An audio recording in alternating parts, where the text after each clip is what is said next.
Assalamualaikum warahmatullahi wabarakatuh. Perkenalkan, kami dari kelompok 2 yang beranggotakan saya sendiri Kenny Arifia. Saya Muhammad Abdul Rahman Surai. Saya Devan Adaha. Saya Muhammad Abizar Tikori. Kami akan melakukan tugas proyek sesi 1 wawancara dan tugas proyek sesi 2 untuk wawancara.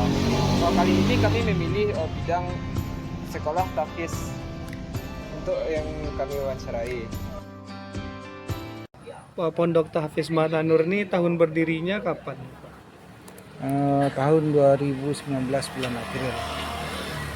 Kalau karyawannya itu emangnya seberapa banyak? Karyawan untuk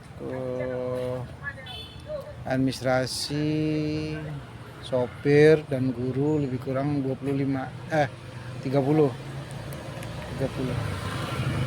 Pencatatan keuangannya ada karyawan khususnya atau dicatat sendiri? Ada karyawan khusus.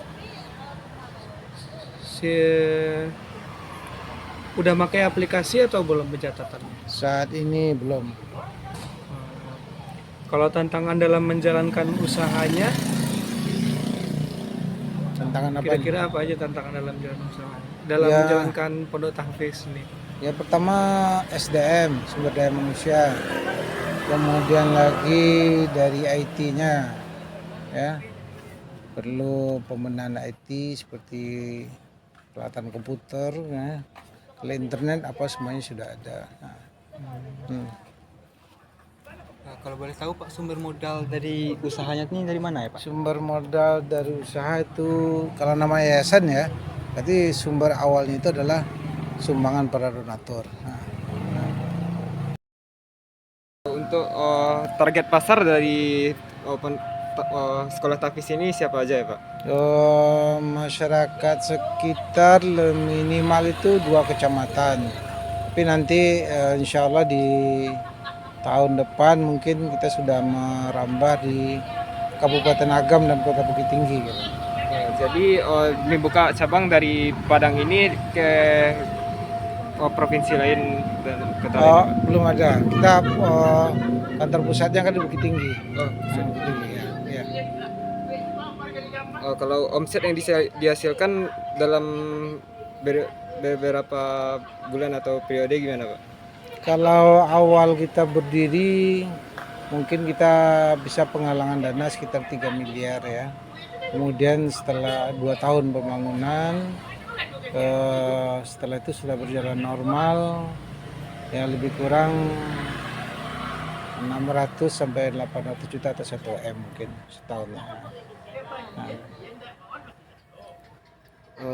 Kalau dalam beroperasi, berapa lama kegiatan beroperasinya setiap harinya Pak?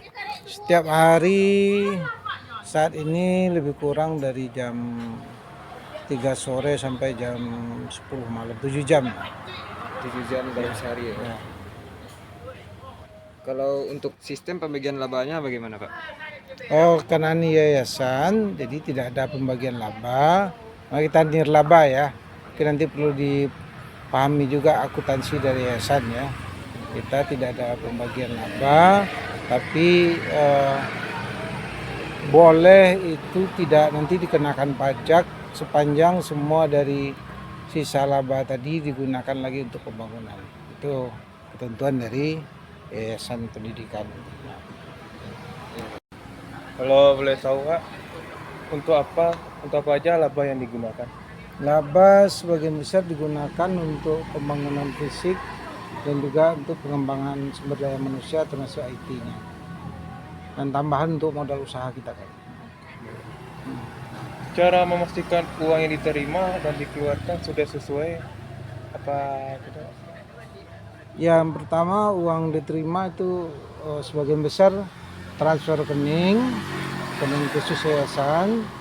Ya, nanti dicatat ke dalam pembukuan kita, akuntansi kita, dan setiap pengeluaran selalu ada dokumen dasar, bukti-bukti, lakukan pencatatan secara akuntansi, ya. Kemudian penjurnalan nanti diposting sampai nanti ke ledger ya, sampai ke neraca saldo nanti menjadi bahan laporan keuangan.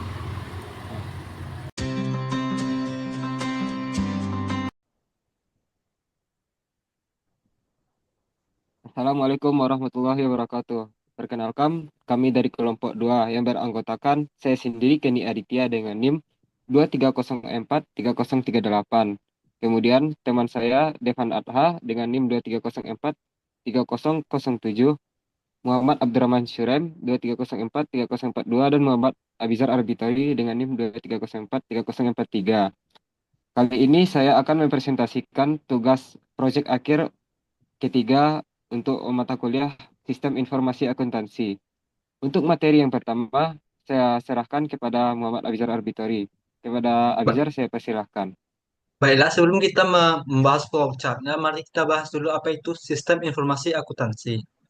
Yang pertama adalah pengertian sistem informasi akuntansi. Menurut para ahli, yang pertama adalah menurut Stephen A. Moskow. Sistem informasi akuntansi adalah komponen organisasi yang mengumpulkan, menggolongkan, mengolah, menganalisis, dan mengkomunikasikan informasi keuangan yang relevan untuk pengambilan keputusan oleh pihak internal, seperti manajer dan karyawan, maupun eksternal seperti kantor pajak dan kreditur. Menurut George H. Bodnar dan William S. Hopwood, mereka mendefinisikan sistem informasi akuntansi sebagai kumpulan sumber daya seperti manusia dan peralatan yang dirancang untuk mengubah data keuangan dan data lain menjadi informasi yang dapat dikomunikasikan kepada para pembuat keputusan.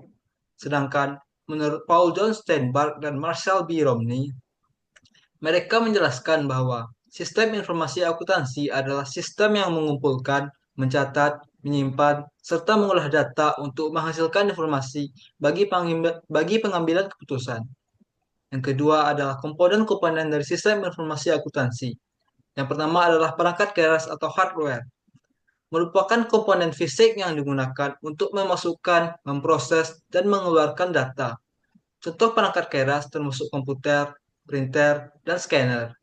Yang kedua ada perangkat lunak atau software, merupakan program yang menjalankan instruksi untuk memproses data. Ini mencakup sistem operasi, aplikasi, dan perangkat lunak manajemen basis data. Selanjutnya ada data. Data adalah fakta dan angka mentah yang diproses oleh sistem informasi untuk menghasilkan informasi yang berguna. Contoh data meliputi data pelanggan dan data keuangan. Selanjutnya ada orang atau people.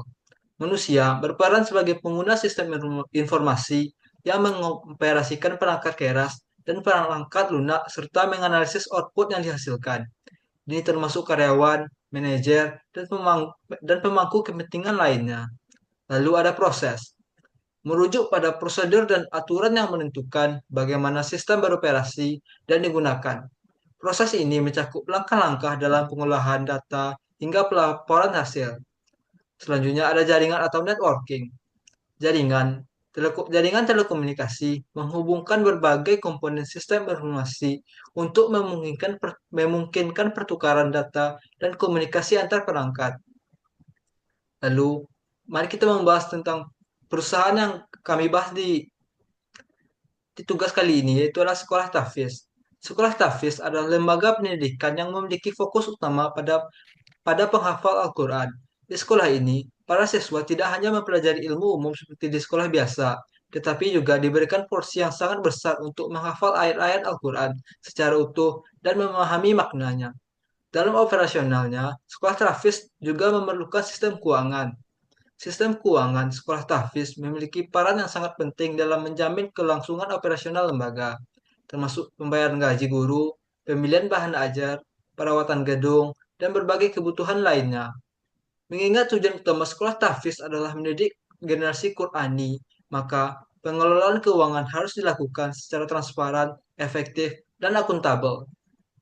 Untuk nama sekolah tahfiz yang kami jadikan objek proyek ini adalah Pondok Tahfiz Mahat An-Nur yang alamatnya ada di Sungai Tandang, Kecamatan Menuhampu, Kabupaten Agam, Sumatera Barat.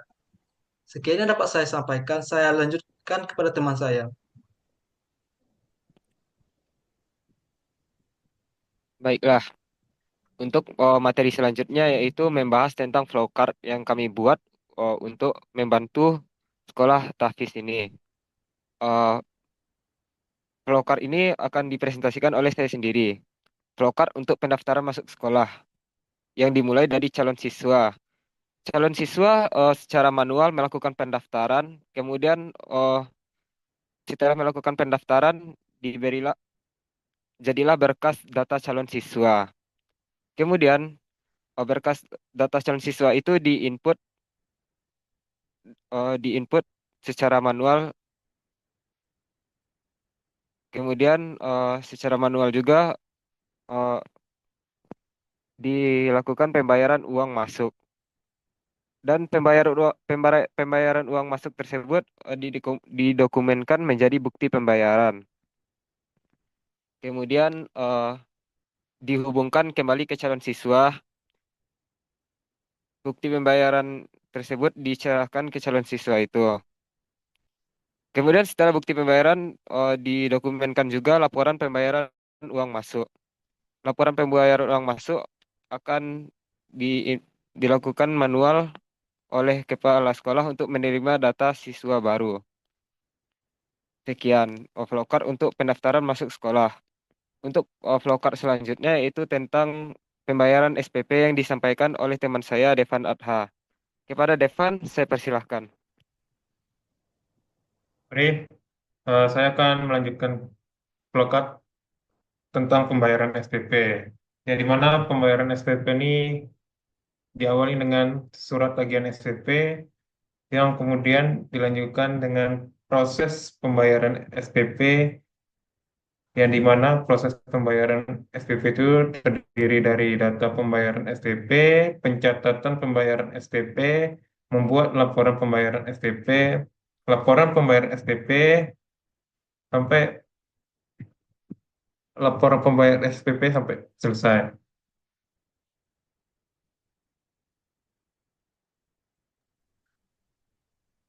Lalu sistem penggajiannya ada yang pertama menentukan dan mencatat jam hadirnya.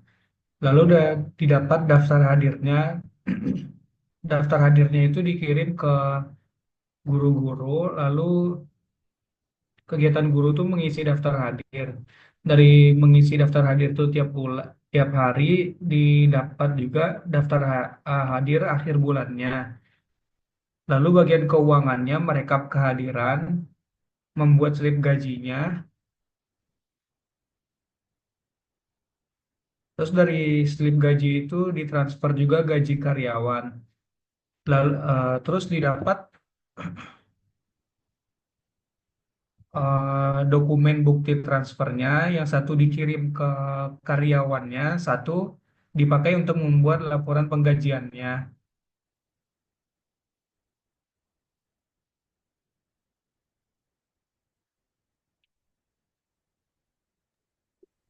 Sekian flowchart yang dapat yang sudah kami buat. Lalu selanjutnya adalah materi pengendalian internal. Pengendalian internal adalah suatu sistem dan prosedur dari sebuah perusahaan untuk melindungi aset-aset di dalam perusahaan. Hal ini juga digunakan untuk memastikan kepatuhan terhadap kebijakan dan peraturan yang berlaku. Yang dimaksud dengan pengendalian internal adalah seluruh data dari suatu bagian akan otomatis diperiksa oleh bagian lain di suatu perusahaan. Fungsi pengendalian internal untuk sekolah adalah yang pertama, meningkatkan akuntabilitas. Sekolah dapat mempertanggungjawabkan penggunaan sumber daya secara transparan kepada seluruh pemangku kepentingan seperti pemerintah, orang tua, dan masyarakat. Selanjutnya, untuk mencegah penyalahgunaan. Dengan adanya sistem pengendalian internal, risiko penyalahgunaan dana atau aset sekolah dapat minimalisir. Selanjutnya adalah meningkatkan efisiensi. Proses kerja menjadi lebih terstruktur dan efektif sehingga dapat meminimalisir pemborosan. Dan yang terakhir adalah untuk menjamin kualitas pendidikan. Pengendalian internal yang baik mendukung terlaksananya proses pembelajaran yang berkualitas. Sekian materi yang dapat kelompok kami sampaikan. Jika ada salah, kami mohon maaf.